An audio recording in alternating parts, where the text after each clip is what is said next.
Hi, and welcome to Virtual Worlds on Second Life. My name is La Fortifili, and I'm here to bring you some insight into chatting in large groups on Second Life with a few characteristics from my own experiences.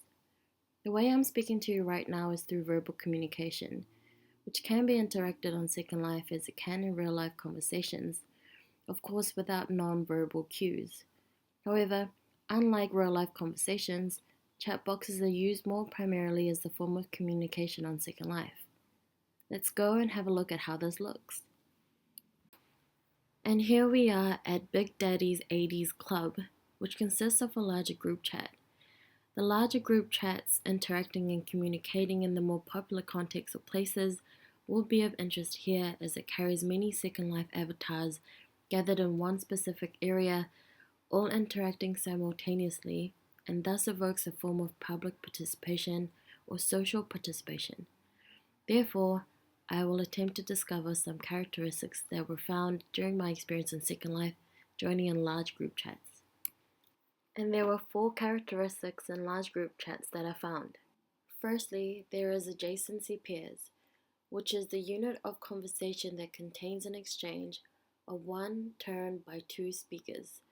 The turns are functionally related to each other in such a fashion that the first turn requires a certain type or range of types of second turns. Here we can see that adjacency pairs are in fact not in order as such, and in addition it does occur with more than two speakers. We can see that Slython, I have the tag bloodline is interrupted by Dame Snowbear, while the ladies in downtown OKC certainly dress better than when disco happened. Then, finally, there is a response or pair to Slython from Eric Castania. Well, no bloodline for me, please. And the conversation carries on in an orderly manner. However, including more than two speakers taking turns in order. Moreover, there is a collective response by order of making sense of the previous message, such as, is that a dance move? Bloodline? Bloodline is vampirism. It's a kind of game in Second Life. Oh, I see. It is also interesting to add that adjacency pairs in real life conversation would usually consist of two speakers. However, in this case, the question or speaker asked, is that a dance move, bloodline? Addressed to Slython. I have the tech bloodline. However, the question received more than one response. According to Zephaniah, in an online chat, there is lack of extra linguistic features such as eye contact, which can lead to such problems. Thus, I had to address my response directly to whom I was referring to. I'm with Eric. No bloodline for me either. Secondly, another characteristic I found was the use of abbreviation and acronyms. Here, it is evident that abbreviations and acronyms are common. Al-Sadi and Hamden 2005 believe this is done in order to lessen the number of keystrokes and to keep the flow of the chat. And this is clear in Hi Russ instead of Hi there Russ, and we are getting rocked up rather than we are getting rocked up.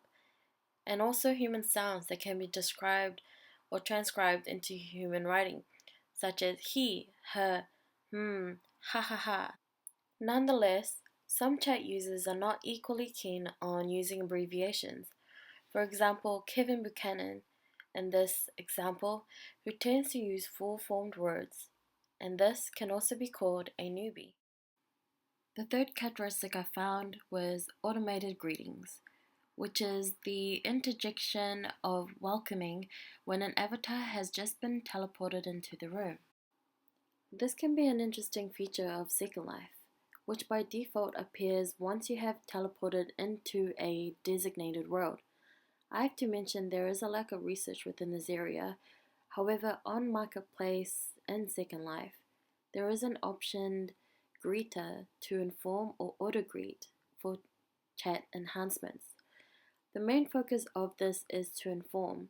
However, from my own observations and interactions on Second Life, there is not only there to inform the owner, but to inform all other participants within the large group chat by visual, automatic interjection of acknowledgement and welcoming within the chat group.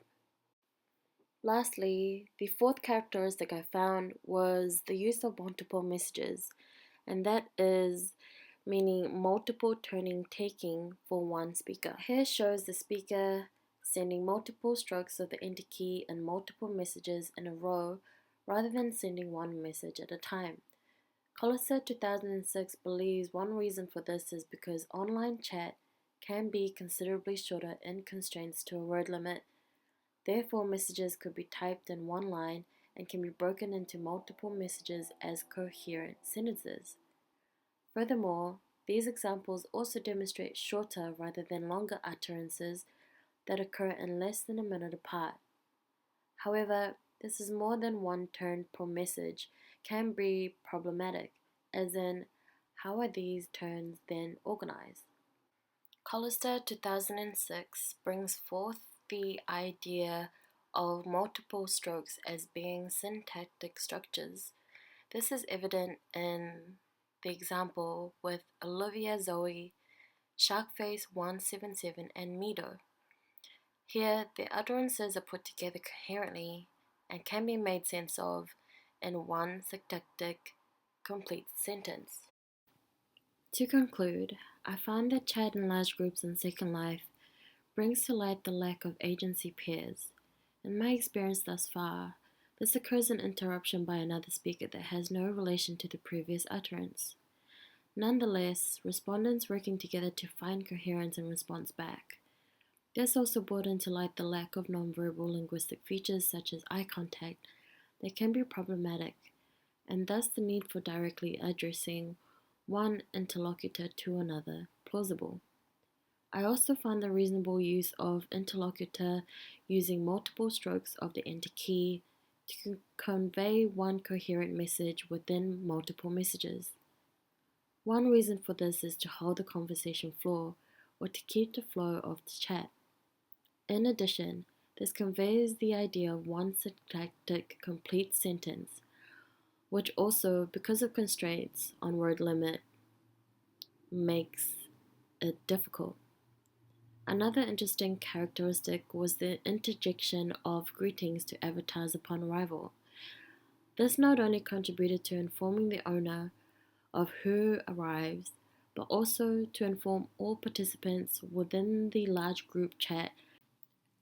These are only some characteristics found in my experience chatting in large groups on Second Life. However, the overall importance here is to discover some characteristics and analyze these according to chat group conversations. Furthermore, social interaction is one of the main components of joining Second Life, and the idea of these characteristics ties in with the fundamentals of maintaining conversations like that in real life. However, some components do differ, but the idea of conversations, although held in large chat groups, are still communicated and socially interactive.